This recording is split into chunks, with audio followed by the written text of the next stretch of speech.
Thanks for joining us as we continue our conversation with Stephen Meyer. Today we get to hear about what he's learned in sharing his faith.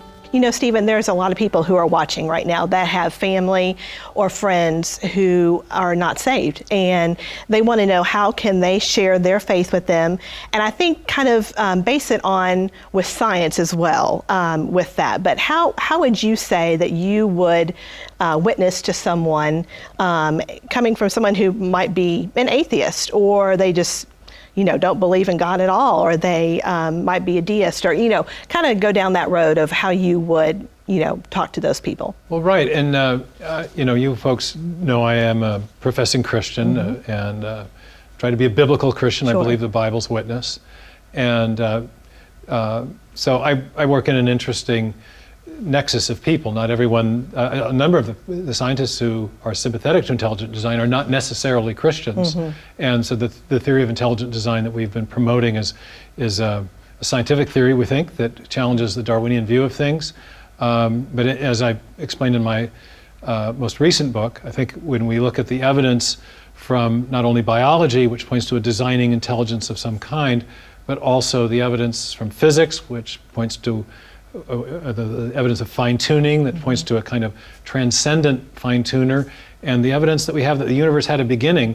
What I've argued in my new book is that when you put all that together, all those three classes of evidence together, are really best explained not by a designing agent of some unspecified kind, but rather a designing agent that has the attributes that traditional theists, Jews and Christians, for example, have always ascribed to God. In other words, the God hypothesis really does explain these big discoveries that have been made about biological and cosmological origins.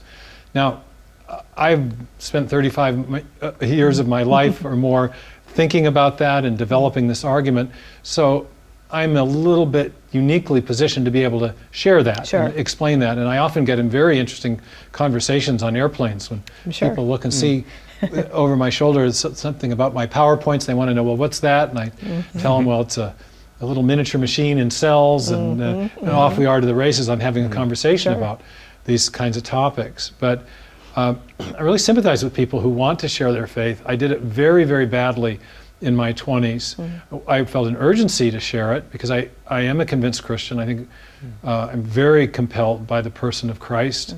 I think there's tremendous evidence for the reliability of the Bible, including the New Testament, including the miraculous accounts. And so I'm a persuaded Christian. I'm convinced of it. And when I was young in the faith, I wanted to share my faith, but I found that I was really bad at it, that I would answer the question the person wasn't asking. I would talk way too long, or I would get really awkward and uncertain of myself, or become socially awkward.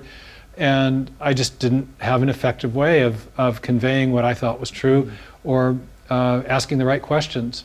And as I've grown older, I realized that one of the key things is listening, and that people typically have particular issues or interests that cause them to at least consider the reality of God and the reality of the Christian message.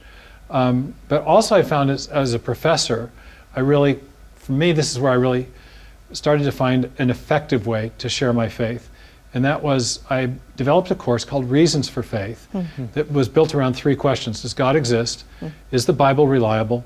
And who is Jesus Christ? And over the course of a month-long course at the college where I taught, it was usually in the January term, I would teach this course and really go into depth in developing a case for the biblical answer to each of those questions. And dealing with all the questions that students had, or the same kind of questions that I had had. And I found that building a systematic, cumulative, step-by-step case showing the rationality of biblical faith was really effective with students. And I was geared that way because I'd had so many questions that were also in their minds. And so I just found that for me, it was an effective way. I notice in the New Testament, in the book of Acts, that in the first century context, when there was no Christendom, where there was no assumed Judeo-Christian worldview, maybe a Judeo worldview, a Judaic worldview in the synagogues where St. Paul would go. But in that Roman pagan world, St. Paul did not start by simply proclaiming the gospel. If you look at Acts 17, 18, and 19.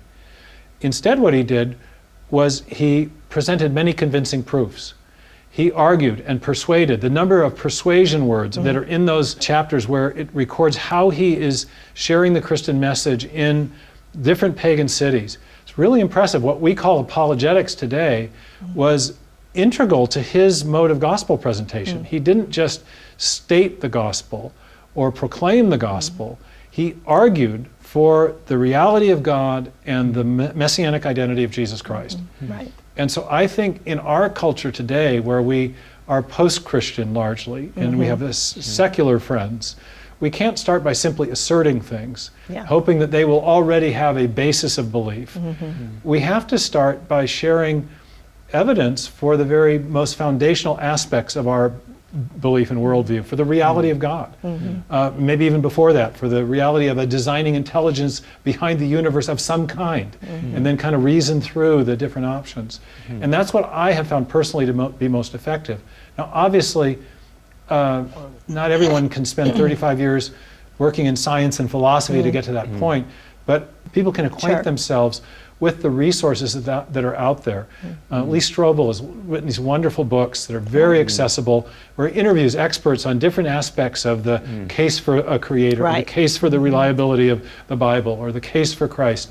And so when in our modern times, when we want to share our faith with people who probably have a completely different worldview, you have to start with those very basic worldview questions and avail yourself of resources that will allow you to speak effectively to people across that worldview divide, and maybe even share some of those resources that will give them something to consider that's thoughtful and non-judgmental, and invites them into not only a conversation, but a thoughtful deliberation about the big questions.